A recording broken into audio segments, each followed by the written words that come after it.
Hello everyone, welcome to UV reviews. இன்னைக்கு நம்ம review பண்ண போகிறது தெலுங்குல ரீசெண்டாக ரிலீஸ் ஆன ஜீப்ரா. இது ஒரு heist action thriller movie. Lucky Bhaskar இப்போ ரீசெண்டாக ரிலீஸ் ஆயிருந்துச்சு. அது வந்து ஒரு பேங்க் ஹைஸ்ட் பேஸ் பண்ண மூவி, ஒரு பீரியாடிக் மூவி, 90s நடக்கிற மாதிரி. பட் இந்த ஜீப்ரா வந்து ஆல்மோஸ்ட் சிமிலர் லைன்ஸில் தான் இருக்குது. என்னன்னா இது இன்றைய காலகட்டத்தில் நடக்கிற படம். இதில் வந்து இதுவும் பேங்க் பேஸ்ட் ஹைஸ்ட் மூவி தான். இதில் 2 ஹைஸ்ட் நடக்குது. ஃபர்ஸ்ட் ஹாஃப்ல ஒரு ஹைஸ்டும் செகண்ட் ஹாஃப்ல ஒரு ஹைஸ்டும் நடக்குது. ప్రపంచంలో ట్రస్టెడ్ ఫస్ట్ సెట్ అనే కాన్సెప్ట్ సూట్ అయ్యేది ఒక బ్యాంక్కి మాత్రమే. படத்தில் வந்து 2 ஹீரோ இருக்கிறாங்க, சத்யதேவ் அண்ட் தனஞ்சய். சத்யதேவுக்கு வந்து ஒரு மாதிரி பாசிட்டிவ் ஷேட் கேரக்டர், தனஞ்சய்க்கு வந்து நெகட்டிவ் ஷேட் கேரக்டர். இந்த படத்தோட பெரிய பாசிட்டிவ் அப்படின்னு கேட்டிங்கன்னா இந்த படத்தோட எடிட்டிங்கை தான் நான் சொல்லுவேன். ஏன்னா நிறைய பேக் ஸ்டோரிஸ் இருக்குது, நிறைய சீரியஸ் ஆஃப் ஈவெண்ட்ஸ் இருக்குது. எல்லாத்தையுமே வந்து ஃபர்ஸ்ட் ஹாஃபில் வந்து சீன் பை சீனாக காமிச்சிட்டு அதோட கனெக்டிங் சீனை வந்து செகண்ட் ஹாஃபில் வந்து சூப்பராக கொண்டு போயிருந்தாங்க. ஸோ இது வந்து ஒரு ஹைஸ்ட் மூவியாக இருந்தாலும் வெளியே வந்து பேக் ஸ்டோரிஸ் நிறையா இருக்குது. எஸ்பெஷலி தனஞ்சயனோட பேக் ஸ்டோரியாக இருக்கட்டும், அப்புறம் சுனில் வராரு, சுனிலுக்கு ஒரு பேக் ஸ்டோரியாக இருக்கட்டும், எல்லாத்தையும் கனெக்ட் பண்ணுது ஒரு இடத்துல சத்யதேவியும் தனஞ்சயையும்.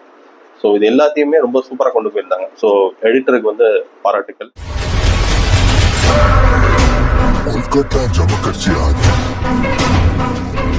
ஸ்க்ரீன் பிளே நல்லா இருந்துச்சு, டைலாக்ஸுமே ரொம்ப சூப்பராக இருந்துச்சு. அதுக்கு வந்து டேரக்டருக்கு பாராட்டுக்கள். படம் வந்து ஃபர்ஸ்ட் ஹாஃப் வந்து ரொம்ப விறுவிறுப்பாக போச்சு. எப்போ ஃபர்ஸ்ட் ஹாஃப் வந்துச்சுன்னே தெரில. அந்த அளவுக்கு நம்மளை வந்து ஒரு சீட்டேஜில் தான் வச்சுருந்தாங்க, அதை சொல்லி ஆகணும். படத்தோட நெகட்டிவ் எங்கே ஆரம்பிக்குதுன்னா படத்தோட செகண்ட் ஹாஃப்லேருந்து ஆரம்பிக்குது. ஸோ ஆஃப்டர் இன்டர்வலே தனஞ்சயோட ஃப்ளாஷ்பேக் ஸ்டோரி போகுது. அவர் ஏன் அப்படி ஆனாருங்கிறதுக்கு அந்த ஸ்டோரி வந்து ரொம்ப முக்கியமாக இருந்தாலும் ஃபர்ஸ்ட் ஹாஃப் ரொம்ப விறுவிறுப்பாக போனனால அந்த ஒரு 30 மினிட்ஸ் ரொம்ப லேக் ஆன மாதிரி இருந்துச்சு. டுவர்ட்ஸ் தி எண்ட் ஒரு செகண்ட் ஹைஸ் நடக்கும். அதுக்கு வந்து அவங்களுக்கு கொடுத்த பில்டப்பும் சரி, அது இதுக்கும் சரி, அது ரொம்ப ஸ்ட்ரெச் பண்ண மாதிரி இருந்துச்சு. அது வந்து இன்னும் ஒரு 10-15 மினிட்ஸ் ஈஸியாக குறைச்சிருந்தா இன்னுமே ரொம்ப விறுவிறுப்பாக இருந்திருக்கலாம். லாஜிக்கலஸ் சீன்ஸும் அங்கங்கே இருந்துச்சு. இதெல்லாம் தவிர்த்திருந்தா படம் இன்னுமே சூப்பராக இருந்திருக்கும்.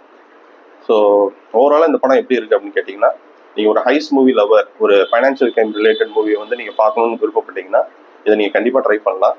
இது வந்து இப்போ ஆஹா ஆப்பில் வந்து ஸ்ட்ரீம் ஆகிட்டு இருக்கு, தமிழ்லையும் இருக்குது. ஸோ பார்த்துட்டு நீங்கள் சொல்லுங்கள்.